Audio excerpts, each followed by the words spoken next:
Hi all, welcome to football arena. ഈ summer transfer ജാലകത്തിലായിരുന്നു FC Barcelona Joan ഗാർഷ്യയെ കൊണ്ടുവന്നത്. എസ്പനോളിന് നല്ല ഒരു തുക നൽകിക്കൊണ്ടാണ് ബാഴ്സലോണ തങ്ങളുടെ ഗോൾ കീപ്പിംഗ് ഡിപ്പാർട്ട്മെന്റ് ശക്തിപ്പെടുത്തിയത്. സമീപകാലത്ത് ടെർ സ്റ്റീഗനൊക്കെ മോശം പ്രകടനമായിരുന്നു ബാഴ്സയ്ക്ക് വേണ്ടി നടത്തിയിരുന്നത്. അതുകൊണ്ട് തന്നെയാണ് ആരാധകർ ഒരു പുതിയ ഗോൾ കീപ്പർക്ക് വേണ്ടി മുറവിളി കൂട്ടിയിരുന്നത്. അതിപ്പോൾ ഫലം കണ്ടിട്ടുണ്ട്. മികച്ച പ്രകടനമാണ് ജോയൻ ഗാർഷ്യ FC ബാഴ്സലോണയ്ക്ക് വേണ്ടി നടത്തിക്കൊണ്ടിരിക്കുന്നത്. 4 ലാലിഗ മത്സരങ്ങൾ കളിച്ചപ്പോൾ അതിൽ 2 ക്ലീൻ ഷീറ്റ് നേടാൻ ഈ ഗോൾ കീപ്പർക്ക് കഴിഞ്ഞിട്ടുണ്ട്. കഴിഞ്ഞ ന്യൂകാസിൽ യുണൈറ്റഡിനെതിരെയുള്ള UCL മത്സരത്തിൽ മികച്ച പ്രകടനം ജോയൻ ഗാർഷ്യ പുറത്തെടുക്കുകയും ചെയ്തിരുന്നു. ഇപ്പോഴിതാ മുൻ ബാഴ്സ താരമായിരുന്ന ഇവാൻ റാക്കിറ്റിച്ച് ഈ താരത്തെ പുകഴ്ത്തിക്കൊണ്ട് രംഗത്ത് വന്നിട്ടുണ്ട്.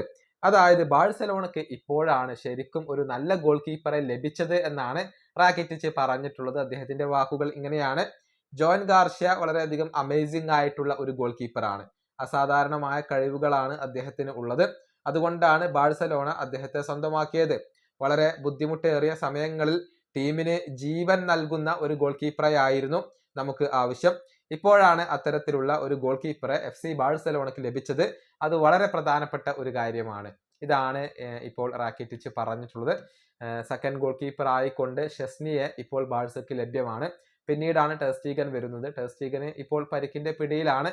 എന്നാൽ കുറച്ച് കാലത്തിന് ശേഷം അദ്ദേഹം തിരിച്ചെത്തിയേക്കും. പക്ഷെ അപ്പോൾ അദ്ദേഹത്തിന് ഫസ്റ്റ് ചോയ്സ് ഗോൾ കീപ്പർ സ്ഥാനം ലഭിക്കുമോ എന്നുള്ളതൊക്കെ കാത്തിരുന്ന് കാണേണ്ട കാര്യമാണ്. ഇനിയിപ്പോ ഹാൻസി ഫ്ലിക്ക് ജോയൻ ഗാർഷ്യയെ ആ ഒരു പൊസിഷനിൽ നിന്നും മാറ്റാനുള്ള സാധ്യതകൾ വളരെ കുറവാണ്. ഈ വീഡിയോ അവസാനിപ്പിക്കുന്നു. അടുത്തൊരു വീണ്ടും കാണാം.